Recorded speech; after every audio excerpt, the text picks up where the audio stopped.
Titanic sank in April 1912. Federal Reserve was created in 1913. World War I started in 1914. Coincidence? It was created in such a way. World War I का reason क्या था actually करने का?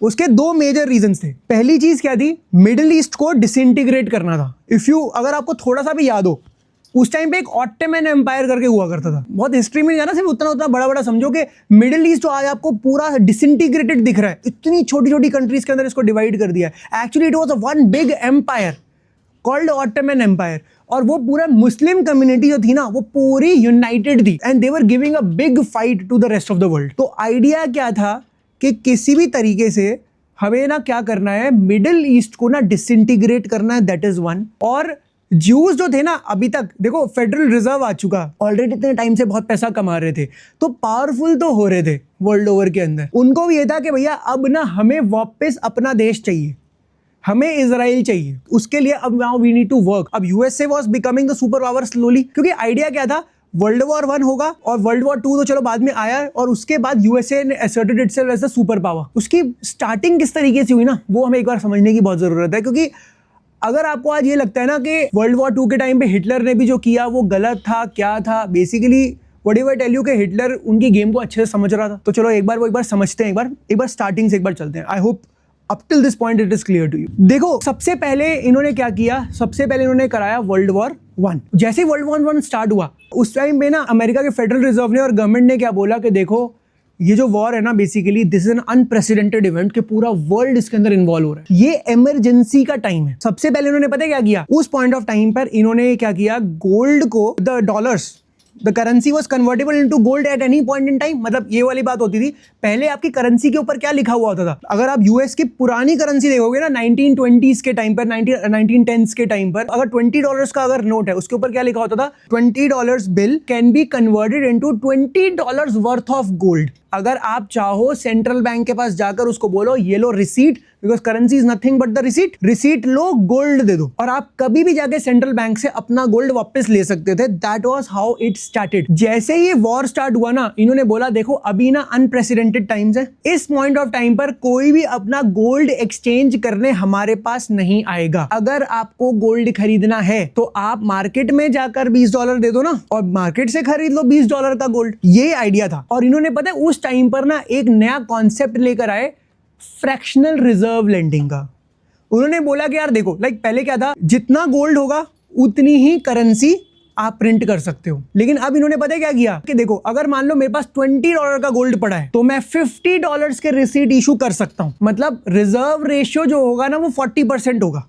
यार एक बात बताओ, यही तो वो लोग पहले कर रहे थे। अगर लॉजिकली सोचा जाए, अगर गोल्ड जितना है उससे ज्यादा करेंसी प्रिंट हो रही थी, रिसीट प्रिंट हो रही थी, तो बैंक फेल हो रहे थे। But the moment they created federal reserve, उन्होंने गवर्नमेंट से ही बिल पास करवा दिया कि फेडरल रिजर्व जो है ना, वो 40% रिजर्व पे काम करेगा, इमरजेंसी सिचुएशन चल रही है। तो देखा जाए तो रिसीट तो प्रिंट एक्स्ट्रा होने ही लग गई, क्योंकि यार ये तो वॉर में जरूरत है हमको। अब हो क्या रहा था, अमेरिका जो था ना, उसकी ज्योग्राफी है बहुत अमेजिंग। यूरोप पूरा लड़ रहा था, बीच में आता है पैसिफिक ओशन, और पैसिफिक ओशन के दूसरी तरफ है अमेरिका। तो हो क्या रहा था, पूरे यूरोप के अंदर लड़ाइयां शुरू हो चुकी थी, और वो भी फंडिंग कौन कर रहा था, वो भी ज्यूइश बैंक्स ही कर रहे थे इधर से फंडिंग। अमेरिका क्या कर रहा है, अब जैसे ही यहाँ पे यूरोप के अंदर लड़ाई हो गई, तो दैट मीन्स जो कंपनीज पहले कार्स बना रही थी, बाइक्स बना रही थी, या वो और प्रोडक्ट्स बना रही थी, वो सब काम बंद हो गए। वो टैंक्स बना रही हैं, वो गन्स बनाने लग गई, जस्ट उनको अब they have to win the war. तो अल्टीमेटली उनको टीवी, फ्रिज वगैरह कौन देगा। तो यूनाइटेड स्टेट्स जो था ना, वो क्या कर रहा था, वो इन कंट्रीज को सप्लाई कर रहा था, और सारा गोल्ड जो था यूरोप का, क्योंकि उस टाइम पे देखो पावर सेंटर तो यूरोप ही था उस पॉइंट ऑफ टाइम पे। Britain was still the super power, think about it. First world war के टाइम पे सुपर पावर तो ब्रिटेन ही था ना, and they all were fighting, the European countries were fighting with each other. Basic idea क्या था world war कराने का, कि जितना मैक्सिमम गोल्ड जो है ना, वो एक्सट्रैक्ट अब यूरोप से करके, अब हमने यहाँ पे फेडरल रिजर्व हमने क्रिएट कर दिया है। अब यूएस का नहीं, हमें पूरे वर्ल्ड का जो गोल्ड है ना, हमें उसको यहाँ पर कॉन्सेंट्रेट करना है। उसके लिए वर्ल्ड वॉर करानी जरूरी है, क्योंकि वर्ल्ड वॉर होगी तो इनका दिमाग इकोनॉमिक ग्रोथ में नहीं जाएगा, इकोनॉमिक ग्रोथ में नहीं जाएगा, they would need more material, they would have to buy defence capabilities and everything. वो सारी कौन इनको प्रोवाइड करेगा? यूनाइटेड स्टेट्स इनको प्रोवाइड करेगा। टीवी, फ्रिज, कमोडिटीज, सब कुछ इनको कौन देगा? यूएस देगा। तो अल्टीमेटली वर्ल्ड वॉर एंड 1 के एंड तक यूएसए काफी पावरफुल बन चुका था। अब ब्रिटेन जो था ना उस टाइम पे, जर्मनी बहुत स्ट्रांग चल रहा था और ब्रिटेन जो था वो they were on the verge of losing the war. देखो ब्रिटेन में भी ज्यूज थे, पेरिस में भी, हर जगह पर ज्यूज थे, जर्मनी के अंदर भी थे। फंडिंग दोनों तरफ ज्यूज नहीं दे रखी थी, अभी भी सब कंस्पायर कर रहे थे साथ में कि कुछ भी करके यूरोप लड़े, सारा गोल्ड इकट्ठा कहां करें हम? यूएस के अंदर। जो ब्रिटेन के अंदर जो ज्यूज थे ना उनकी भी लॉबी स्ट्रांग थी। उन्होंने बोला कि देखो अभी तक आप लोग फाइट कर रहे हो और आप जर्मनी से जीत नहीं पा रहे, आप हार रहे हो। अगर आप ना मेरी एक बात मानो, मैं यूएस को इस वॉर में ले आऊंगा, मैं यूएस को इस वॉर में ले आऊंगा अगर आप मेरी एक बात मानो। वो कहने क्या? कहने मेरे को इजराइल चाहिए। तो basically I want you to say this thing out in the world. उसको बेल्फर डिक्लेरेशन बोला गया था कि आप अगर ये बोलो कि जूइश लोगों का जो एक्चुअल लैंड है ना दैट इज इजराइल, और वो हम इनको आगे अलॉट करेंगे इस लैंड को।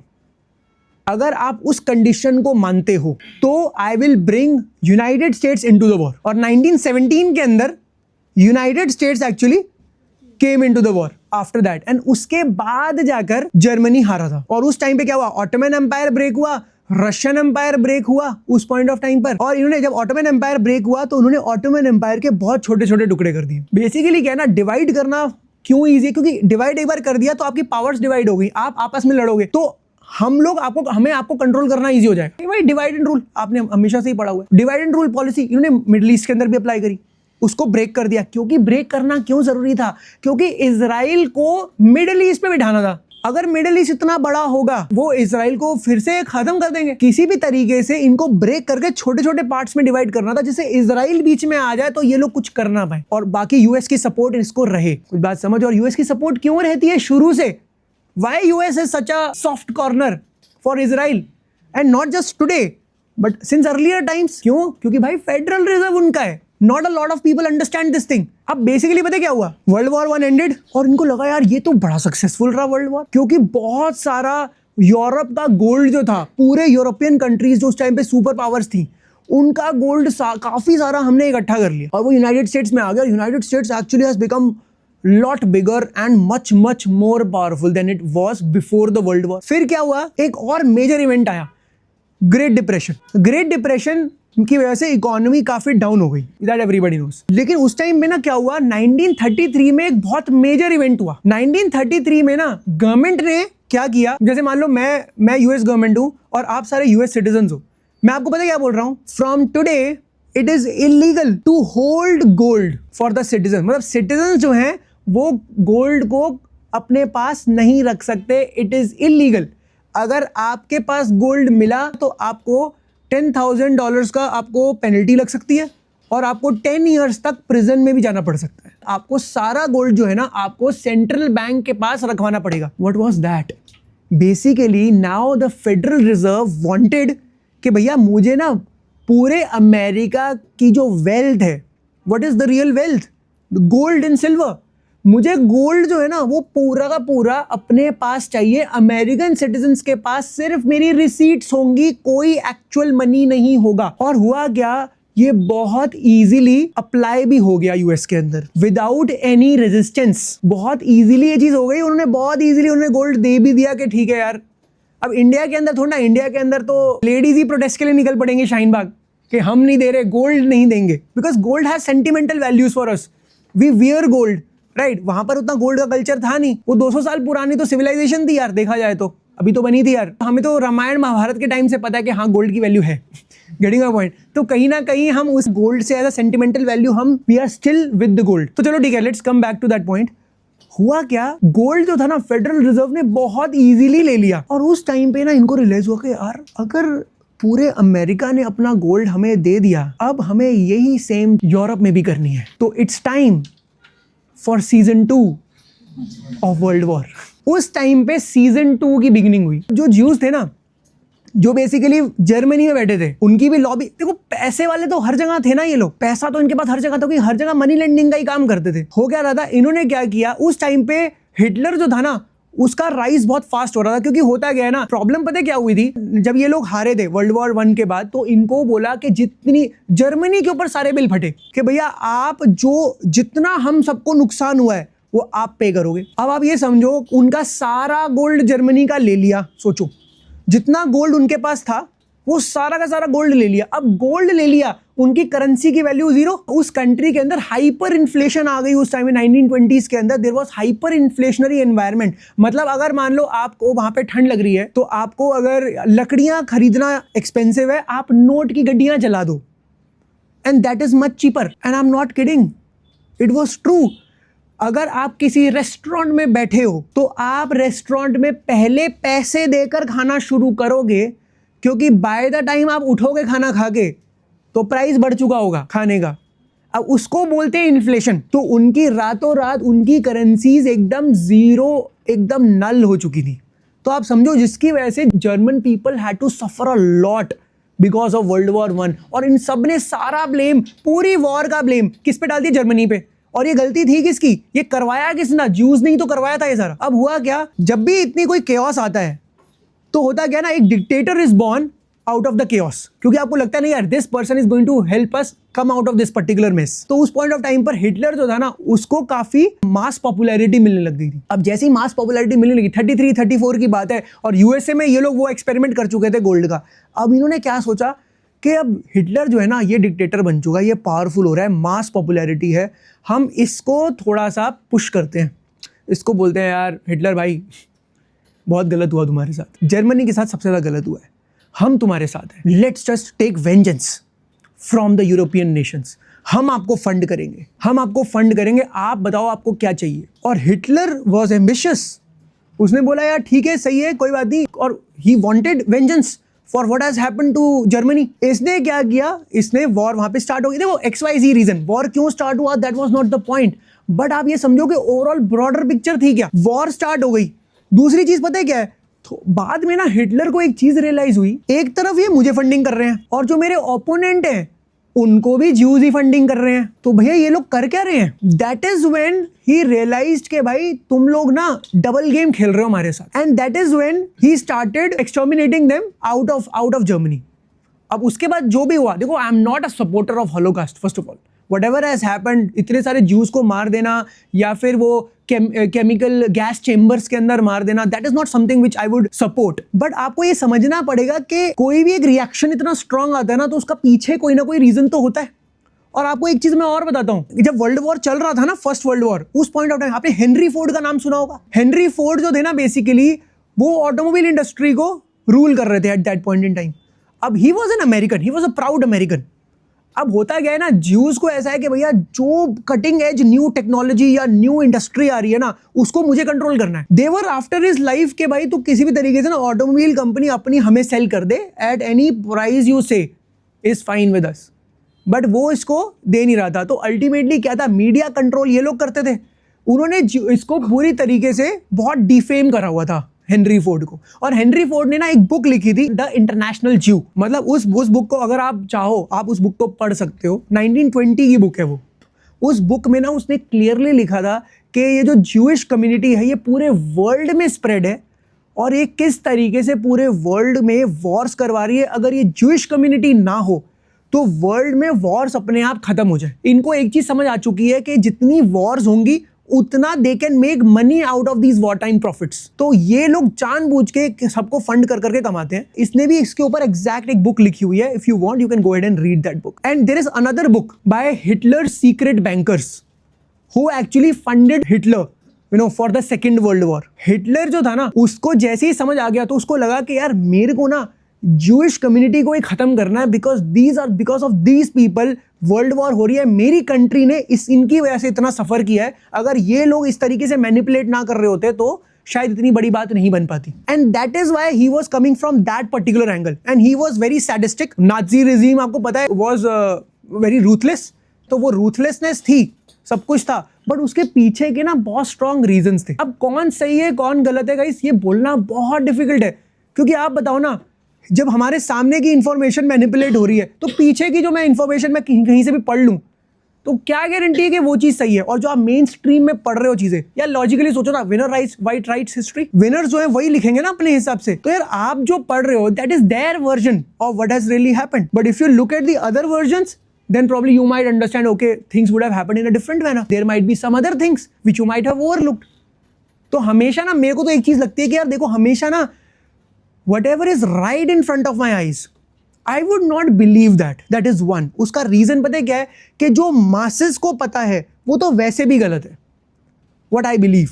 क्योंकि एक बात समझो ना, कुछ स्पेसिफिक लोग ही हैं जिनको एक्चुअल रियलिटी पता होती है, और मासेस को ये लोग डिल्यूट करके रख चलते हैं कि ठीक है ये इन्फॉर्मेशन है, आप इतना ही समझ लो, आपके लिए इतना बहुत है। फिर उसके बाद let's just quickly move forward. 1945 world war 2 ended and ultimately ended badly for Germany. Germany again lost it. लेकिन अब क्या हुआ ना, इस पर्टिकुलर वॉर का रीजन क्या था? जैसे मैं आपको बताया था ना, 1933 के अंदर यूएस के गोल्ड को कंट्रोल कर लिया था। बाय 1945 पूरा यूरोप, देखो वर्ल्ड वॉर एंड हुआ क्यों? वर्ल्ड वॉर एंड कब होता है? जब आपके पास ना पैसा खत्म हो जाता है और आर्म्स खरीदने के लिए, समझो आपके पास पैसा नहीं है कि आप जाकर और डिफेंस के अंदर और खर्चा कर सको, आर्मीज ला सको। When you are left with no money, जो यूएस से आपको जो कमोडिटीज दे रहा था, जिसकी वजह से आप सस्टेन कर रहे थे, वो सब खत्म।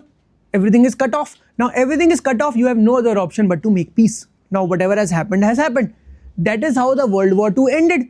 जैसे ही World War II end हुआ, आप ये समझ लो वर्चुअली पूरे यूरोप का जो गोल्ड था वो खत्म हो चुका था। Europe was left with virtually no gold at all. और वो सारा गोल्ड कहाँ इकट्ठा हुआ? Federal reserve. तो जो उनका पर्पस था वर्ल्ड वॉर 2 का, वो भी सर्व हुआ। तो बेसिकली अब गेम क्या हो गई? 1945 आ चुका है। अब इस पॉइंट ऑफ टाइम पर ना America became the super power. America ने बोला अब से there will be a new monetary system, and for that they came up with Bretton Woods model.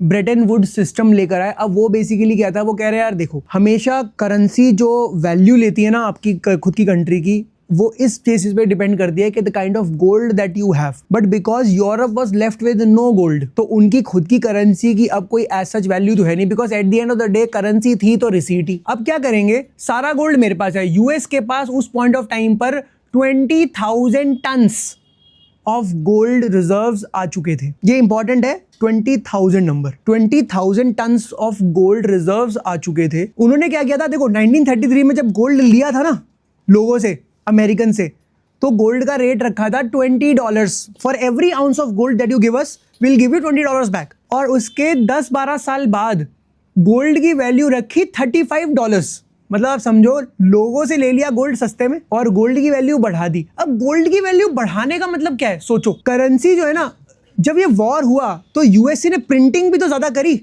मतलब रिसीट ज्यादा आ गई मार्केट में। अब उतने डॉलर मार्केट में चल रहे हैं, रिसीट ज्यादा हो गई, गोल्ड तो एक्स्ट्रा आ नहीं रहा, तो क्या करें? गोल्ड की वैल्यू बढ़ा दो। तो इन्होंने बैठे बैठे $20 से 30, मतलब इन्होंने डबल द करेंसी इन्होंने प्रिंट कर दी होगी तब तक। ऑलमोस्ट 20 से $35 पे रेट लेकर आ गए। उन्होंने बोला यार देखो, मतलब 1 ounce of gold is equal to $35, ये फिक्स है। मैं मान लो यूएस हूं और आप बाकी कंट्रीज हो। अब आपकी जो करेंसीज है ना, वो डॉलर के साथ पैक्ड होंगी, वो डॉलर्स के साथ पैक्ड होंगी। आपके पास अपनी करेंसी है, फॉर एग्जाम्पल आप फ्रांस हो तो आपके पास फ्रैंक्स हो गया, तो फ्रैंक्स हो गया, तो फिर अब फ्रैंक और डॉलर्स का एक रेट सेट हो गया, उसके बेसिस पर अब काम होना स्टार्ट होगा। That is how the monetary system was restarted. लेकिन हो क्या रहा था ना, यूएसए ने ना नेक्स्ट 15-20 इयर्स इस चीज को बहुत ज्यादा अब्यूज किया, इस पर्टिकुलर प्रिविलेज को बहुत अब्यूज किया, क्योंकि यूएस ने बहुत सारे कोरियन वॉर में पार्टिसिपेट किया, फिर वियतनाम वॉर में पार्टिसिपेट किया। They spent a lot of money there. How will they get money? By printing more money. देखो सिंपल सी बात है,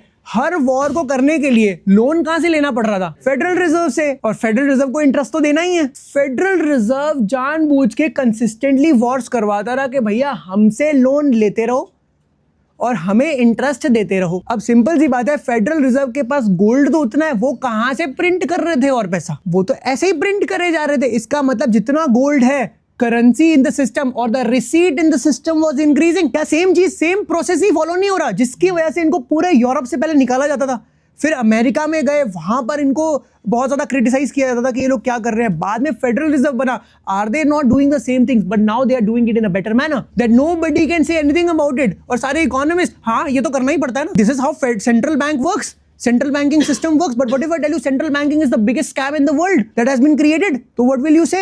अब 1963 का टाइम आया। 1963 तक आते आते ना जॉन एफ कैनेडी को एक चीज़ रियलाइज़ हुई कि भाई ये ना बहुत ज़्यादा अब्यूज़ कर रहे हैं, फेडरल रिजर्व जो है ना इतना लोन दे चुकी है, हम इतना इंटरेस्ट पे किए जा रहे हैं और हम क्यों ले रहे हैं इनसे लोन? गवर्नमेंट क्यों नहीं खुद प्रिंट कर सकती करेंसी? यार लॉजिकली सोचो ना, क्यों नहीं कर सकती गवर्नमेंट प्रिंट करके मैं अपने पास ही रखता ना, मेरे को इंटरेस्ट देने की क्या जरूरत है? But why am I force to pay interest? If it is a government entity, why am I force to pay interest on it? तो जॉन एफ कैनेडी ने फिर से कोशिश करी कि भैया गवर्नमेंट के हाथ में पावर लेनी पड़ेगी प्रिंट करने की। असैसिनेटेड। इतने में क्या हुआ, यूरोपियन कंट्रीज जितनी भी थी ना, वो लोग ना आपस में बहुत, क्योंकि अब तक ना 20 साल के अंदर, क्योंकि पहले तो बेचारों की आवाज ही नहीं निकल रही थी, क्योंकि गोल्ड ही नहीं है उनके पास, कुछ है ही नहीं, कोई पावर नहीं है, कोई कुछ नहीं है। फिर अगले 20 साल इन्होंने बिजनेस तो किया। अब बिजनेस कर करके थोड़ा थोड़ा गोल्ड तो अपनी अपनी कंट्री में लेकर आ गए। फेडरल रिजर्व ने बोला तो यही था ना, $35 पे 1 आउंस गोल्ड आपको हम दे देंगे। तो गोल्ड तो इनके पास आ गया, थोड़ा इनके हाथ में गोल्ड आने लग गया। लेकिन फिर उन्होंने ना 1960s में उन्होंने बोलना स्टार्ट कर दिया कि यार यूएस ना अपनी पावर का गलत यूज कर रहा है, इतना करेंसी प्रिंट कर रहा है, अब हम तो मेहनत से डॉलर कमा रहे हैं, ये तो यूं ही प्रिंट कर करके निकाले जा रहा है, तो हमें हमारा गोल्ड चाहिए। तो इसकी वजह से क्या हुआ, पूरे सारी यूरोपियन कंट्रीज ने क्या करना स्टार्ट कर दिया, यूएस से गोल्ड अपना मांगना शुरू कर दिया। अब 20,000 टन था ओवर द नेक्स्ट 7-8 ईयर्स, 63 के बाद से ये गोल्ड रिजर्व्स रह गए 8800 टन, मतलब आधे से ज्यादा गोल्ड ये लोग वापस ले गए। This is the biggest bank run. देखा जाए तो बैंक रन हो गया ना एक तरह से यार आप फेडरल रिजर्व से आके अपना गोल्ड लिए जा रहे हो और वो कुछ बोल नहीं रहा, क्योंकि इनिशियली ऐसा था ना कि यार ठीक है चलो अगर नहीं देंगे तो सिस्टम से ट्रस्ट हट जाएगा, ये लोग ट्रस्ट ही नहीं करेंगे मेरे को, तो दिए गया। अब एक पॉइंट पे रह गया 8800 टन। इस टाइम पे उसने बोला बस भाई बहुत हो गया, इनफ इज इनफ।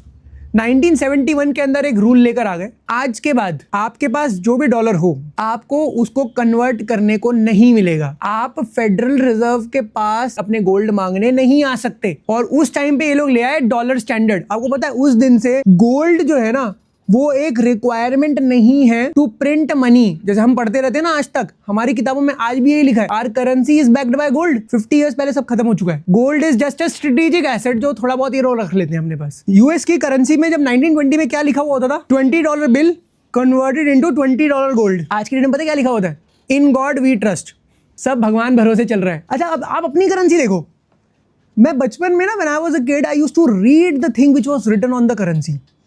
क्या लिखा हुआ है, I promise to pay the bearer the sum of 100 rupees. Central bank का गवर्नर बोल रहा है ना, वो क्या बोल रहा है, बियरर कौन, मतलब हम लोग। आई प्रॉमिस मतलब आप अगर 100 रुपए लेकर सेंट्रल बैंक के पास जाओगे और उसको बोलोगे ये लो मेरे 100 रुपए का नोट, तो कह रहा है कि okay I promise to pay the bearer the sum of 100, मतलब आप मेरे को 100 रुपीज दो, मैं आपको 100 रुपीज दूंगा। Do you understand what I am saying? क्या मतलब है इसका, गोल्ड तो हटा दिया, यही गेम खेलेंगे हम। Nobody is able to understand this thing क्योंकि nobody knows the origins, nobody knows the roots, and the more you read about it, you will understand, oh my God, what is really happening। और last 40-50 साल से जितने भी economist हैं उनके दिमाग में सेम ही कहानी भरते जाओ, तो nobody is going to start questioning। एक बात बताओ ना, आज आप लोग, आपने आज तक अपनी एकेडमिक्स के अलावा कोई और किताब पढ़ने की कोशिश करी है? Hardly anyone would do that, क्योंकि अगर आप 4 क्वेश्चन लेके अपने स्कूल चले गए अपनी टीचर के पास, वो कहेगी बेटा पहले ये तो पढ़ ले, पास नहीं हो रहा तू। My point is it is discourage, क्योंकि पॉइंट इज किसी और को भी नहीं पता। That is the system. तो आप समझो 1971 के बाद ये है ही नहीं रूल कि गोल्ड जो है वो बैक्ड होना चाहिए। Currency is not backed by gold at all. Now can you understand the power. और उस टाइम पे 1971 में इन्होंने साथ में क्या लेकर आ गए, क्योंकि यार सिंपल सी बात समझो, डॉलर जो है उसकी वैल्यू कब तब तक थी जब तक वो गोल्ड में कन्वर्ट हो सकता था। अगर डॉलर अगर गोल्ड में कन्वर्टेबल ही नहीं है तो वो कंट्रीज डॉलर क्यों खरीदे? उस टाइम पे इन्होंने एक रूल बना दिया कि अब जो ऑयल है, जो सबसे स्ट्रेटेजिक एसेट है, क्योंकि हर जगह यूज होना है ऑयल, कोई भी कंट्री मैन्युफैक्चरिंग बूम के थ्रू ही ग्रो करेगी, ठीक है। और मैन्युफैक्चरिंग के लिए आपको ऑयल चाहिए, हर कंट्री को एनर्जी चाहिए, और एनर्जी किसके पास है? मिडिल ईस्टर्न कंट्रीज के पास। इन्होंने क्या किया, मिडिल ईस्टर्न कंट्रीज को बोला कि भैया देखो ऑयल जो है वो डॉलर में बिकेगा सिर्फ, और जो नहीं मानेगा उसको हम असैसिनेट करवा देंगे, उसको हम चेंज करवा देंगे, किसी और को वहां पर डिक्टेटर बना देंगे। That is when they came up with the petro dollar systems, जिसके बारे में आपने सुना भी होगा, petro dollar system. But how it was created? It was created like this कि भैया अब डॉलर की डिमांड कहां से आएगी? गोल्ड तो है नहीं। हर कंट्री को बोल दिया गया अगर आपको ऑयल चाहिए तो आपको डॉलर में ही खरीदना पड़ेगा। That means you have to keep holding dollars, क्योंकि सोचो ना इतने डॉलर्स थे वो सारे के सारे अगर कंट्री वापस आ जाते तो इन्फ्लेशन हो जाती। देखो करेंसी प्रिंट तो हो रखी है लेकिन स्प्रेड आउट है ना पूरे वर्ल्ड में, होम कंट्री में यूज नहीं हो पा रही तो इन्फ्लेशन नहीं आ रही। लेकिन अगर वही पैसा अगर पूरे वर्ल्ड ओवर में चला गया तो फिर इन्फ्लेशन अभी रुक जाएगी। अब अगर वो लोग बोले हमें डॉलर नहीं चाहिए तो डॉलर विल बिकम वर्थलेस, कि भैया गोल्ड तो कन्वर्ट हो नहीं रहा तो हम अपनी करेंसी को लॉन्च करते हैं, अपने हिसाब से कुछ करते हैं। That can not happen. अब ईरान के साथ ही प्रॉब्लम क्यों है? पहले इराक ने बोला, लेट 90s में इराक ने बोला, सद्दाम हुसैन ने बोला मैं अपनी जो ऑयल जो है डॉलर में नहीं सेल करूंगा, यूरोज में करूंगा। लेट 90s में बोला, वर्ल्ड ट्रेड सेंटर कोलैप्स हो गया, करवा दिया गया, क्या हुआ? लेकिन इराक में चले गए। बात ये थी ओसामा बिन लादेन वो सऊदी अरेबियन, पहले वो अफगानिस्तान में छुपा हुआ था, फिर वो पाकिस्तान चला गया था, तो इराक की गलती थी। इराक में क्यों चले गए? इराक में जाना था क्योंकि इराक में इसलिए जाना था क्योंकि वो बोल रहा था वो यूरोज में सेल करेगा ऑयल। अगर इराक में नहीं गए बाकी कंट्रीज को क्या लगेगा? इसका मतलब हम भी किसी करेंसी में सेल कर सकते हैं। अगर वो सबको अलाउ कर दें तो पेट्रो डॉलर सिस्टम खत्म हो जाएगा। पेट्रो डॉलर खत्म तो डॉलर डोमिनेंस खत्म, डॉलर डोमिनेंस खत्म तो यूएस का एम्पायर भी खत्म। तो इराक पे इन्होंने वॉर किया, सद्दाम हुसैन को इन्होंने असैसिनेट किया और वहां पर अपने पपेट गवर्नमेंट बिठाई। फिर सेम चीज लिबिया में हुई। गद्दाफी ने बोला कि गोल्ड बैक्ड करेंसी होगी मेरी, गोल्ड बैक डिनार के अंदर मैं ऑयल को सेल करूंगा, उसको भी असैसिनेट करा दिया 2011-12 में। वेनेजुएला पे अटैक क्यों किया? क्योंकि वेनेजुएला भी यही कर रहा था, चाइना को कह रहा था युआन में खरीद देना। ईरान अकेली कंट्री है जो 40 साल से यूएस के सैंक्शंस को देख रहा है, उनकी इकोनॉमी की हालत खराब कर दी इन्होंने। क्यों? क्योंकि वो कह रहा है कि भैया मैं I will not do your bidding. जितनी भी गल्फ कंट्रीज हैं बेसिकली ये क्या है, सारे पपेट गवर्नमेंट्स हैं, पपेट डिक्टेटर्स हैं, क्योंकि इनके पास खुद की आर्मी भी नहीं है। आपको पता है जब हिरोशिमा नागासाकी जापान में गिराया इन्होंने, उसके बाद जापान को बोल दिया कि भैया अब आप अपनी आर्मी नहीं रख सकते हो, क्योंकि अगर आपको हमने आर्मी रखने का अलाउ कर दिया तो आज नहीं तो कल आप हम पे भी गिराने वाले हो न्यूक्लियर वॉर करने ही वाले हो, न्यूक्लियर बॉम्ब गिराओगे हमारे ऊपर भी। क्यों यार? Look at what has happened to Japan after that. The repercussions were seen over the next many decades. आज जापान के पास खुद की आर्मी नहीं, गल्फ की जितनी भी कंट्रीज हैं उनके पास अपनी आर्मी तक नहीं है। अमेरिकन बेसेस हैं वहां पर, उनको बोला तुम्हें पैसा चाहिए, तुम्हें जो चाहिए will give you everything but sell your oil in dollars. Iran ने बोला नहीं, मैं अपने हिसाब से करूंगा, और ईरान के ऊपर सैंक्शंस लगाए, सब कुछ किया। बट आज की डेट में अब ये लोग फिर से, क्योंकि अब बेसिकली क्या है, why this thing is happening? क्योंकि इजराइल जो है ना, अब इजराइल को ऐसा है कि क्योंकि जो इजराइल का एरिया पहले 2000-3000 years back it was a big area, उसको ऐसा है कि ये इसके सऊदी अरेबिया, इजिप्ट और इन सब के जितने लिबिया हो गया या लेबनान के ऊपर अभी जो अटैक्स चल रहे हैं, ये सारे के सारे एरियाज जो है ना, ये हमारे पहले इजराइल का ही पार्ट थे। तो हमें एक ग्रेटर इजराइल को बनाना है, अब उसके लिए वॉर चल रही है। अब इस पॉइंट ऑफ टाइम पे उन्हें पता है कि the only country which is going to stand against them is going to be Iran. अब आप समझो इस पॉइंट ऑफ टाइम पर इजराइल अगर यूएसए को बोले कि भैया मुझे ईरान के ऊपर अटैक करना है, अब यूएसए का क्या यार, USA is on the other side of the Pacific, उसको क्या फर्क पड़ता है मिडिल ईस्ट में क्या चल रहा है? As long as he is getting the oil, as long as the economic sanctions तो लगा ही रखे थे ना, उसको क्या फर्क पड़ रहा है? But he has to come. Why? भैया 38 ट्रिलियन डॉलर का लोन दे रखा है और फेडरल रिजर्व जो है ना, उसके सारे के सारे जितने भी टॉप ऑफिशियल्स हैं वो ज्यूइश हैं, और वो सारे बोलेंगे इंटरेस्ट रेट बढ़ा रहे हैं और आपको हाई इंटरेस्ट देना पड़ेगा। हाउ विल यू पे? You will default. आप डिफॉल्ट करोगे, आपकी प्रेसिडेंसी चली जाएगी। जो सुपर पावर है, सुपर पावर वो अपने आप को डिक्टेट नहीं कर पाएगा। On top of it they have gotten Epstein files thing. अब एप्स्टीन फाइल्स बेसिकली क्या है कि ये यूएस के जितने भी बड़े से बड़े, जितने भी रिच से रिच लोग थे, उन सबको बेसिकली एक ब्लैकमेल की टेक्निक ही तो है कि भैया विल एक्सपोज यू। ठीक है, एक्सपोज तो चलो हो ही रहे हैं, but the thing is they have no other option but to do their bidding. तो guys game is something else, और इजराइल का game actually, Israel is not going to stop till the time it is going to realise its dream of making a greater Israel. और आप समझ लो, greater Israel बनने का मतलब पूरा Lebanon साफ, सारी कंट्रीज के लोग जो है, मतलब वहां पे इस लेवल पर ये लोग बम्बार्डमेंट्स करनी पड़ेंगी, और ये करेंगे। जेनोसाइड गाजा में किया, गाजा में they kept on doing this thing, क्योंकि गाजा के पास अभी खुद की मिसाइल ही नहीं थी, लेकिन ईरान अकेला फाइट कर रहा है पूरे मिडिल ईस्ट के अंदर। Only Iran had the guts to fight against the might of Israel and United States, और पूरा वर्ल्ड कुछ कर भी नहीं सकता इस पॉइंट ऑफ टाइम पे, क्योंकि आपको मैं स्टार्टिंग बता चुका हूं कि पूरे वर्ल्ड को इन्होंने कंट्रोल तो कर ही रखा है, टेक्नोलॉजिकल फ्रंट पे कर रखा है, फाइनेंशियल फ्रंट पे कर रखा है, लेकिन फाइनेंशियल आपको समझ आ रहा है किस लेवल का फाइनेंशियल है, और मीडिया पे पूरा कंट्रोल है। तो अब ये समझ लो कि इस पॉइंट ऑफ टाइम पर डोनाल्ड ट्रंप को जो ये बोलेंगे उनको ये करना पड़ेगा। तो it is not just a small country, they are everywhere and you need to understand that, and they are controlling the world's nerve centers everywhere. India के अंदर नहीं है क्या यार? आज हम लोग कुछ कर सकते हैं इनकी टेक्नोलॉजी के बिना? सोशल मीडिया एकदम से बंद, जीमेल बंद, एक सेकंड में कम्युनिकेशन से कट हो गया। They can do anything that they want to. They are so powerful. That is what I wanted to discuss with you. That is something that you need to understand if you really want to know what can happen into the future. Israel नहीं रुकेगा, ये मैं आपको बता दूं। और ये war, ये जो चीज है ना, mark my words, meet me in 2 years, 28-29 तक आते आते अलग लेवल पे ये जाने वाली चीज। अभी next 2 years is not going to be the end. हो सकता है थोड़े टाइम के लिए सीज फायर्स हो जाए, but this thing will not end, because Israel is not going to relent till the time they realise their dream of Greater Israel. और उसके पीछे प्रॉब्लम्स भी आएंगी, लेकिन वो अपने ड्रीम के लिए बढ़ेगा और वर्ल्ड रिटेलिएट भी करेगा। Next world war definitely middle east में ही होने वाली है, and it is going to engulf the entire world. Strait of Hormuz बंद, गेम ओवर।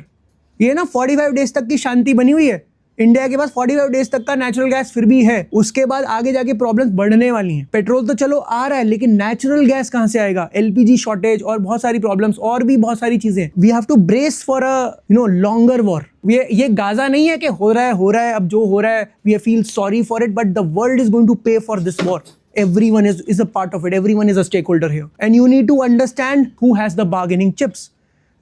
आप ईरान की बातें समझो, वो सुनने को भी तैयार नहीं है, वो इनकी मानेगा भी नहीं, क्योंकि उन्होंने उसके अली खमेनी को मार दिया है, जो कि उनका आयतुल्ला थे.